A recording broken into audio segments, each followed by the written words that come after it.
দিনটা ছিল ১১ই এপ্রিল ঈদের দিন। আমি ছিলাম দুর্গাপুরে আর এই ব্লগটা অনেক আগে করা কিন্তু আমি অনেক লেটে আপলোড করছি। যাই হোক আমরা ওইদিন একটু ঘুরতে বেরিয়েছিলাম। আমরা যাচ্ছিলাম শিবশক্তির ধাম আর এই যে আমার পিপি এখানে রেডি হচ্ছে। আমরা দুজনে একদম রেডি যাওয়ার জন্য আমরা বেরিয়ে পড়েছি। দেখতে, দেখতে প্রায় পৌঁছেও গেলাম অনেকটাই। এখন আমরা রাস্তায় ছিলাম, এই যে ব্লগ করছিলাম। এই ছিল বাইরের গেট, প্রবেশ করলাম। চারিদিকটা খুব সুন্দরভাবে সাজানো ছিল। আমি পিপি এখানে ব্লগ করছিলাম। এই যে ও ব্লগ করছিল, আমি আমি ব্লগ ব্লগার, করছিলাম। এটা আরেক ব্লগার। এই ছিল মন্দির, দুর্গাপুরের শিব শক্তি ধাম। জায়গাটা খুবই সুন্দর, খুব সুন্দর, খুব সাজানো গোছানো আর গেলে মন ভরে যাবে এমন।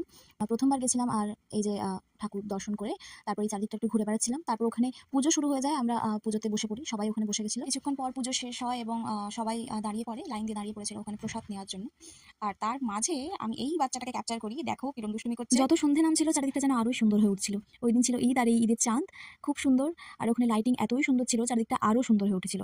তো এইভাবে আমরা বিকেল আর সন্ধ্যাটা কাটিয়ে বাড়ি চলে আসি। তো ব্লগটি ভালো লাগলে লাইক, কমেন্ট, শেয়ার করে দিও আর সাবস্ক্রাইব করে পাশে থেকো। আর দুর্গাপুর থেকে যারা যারা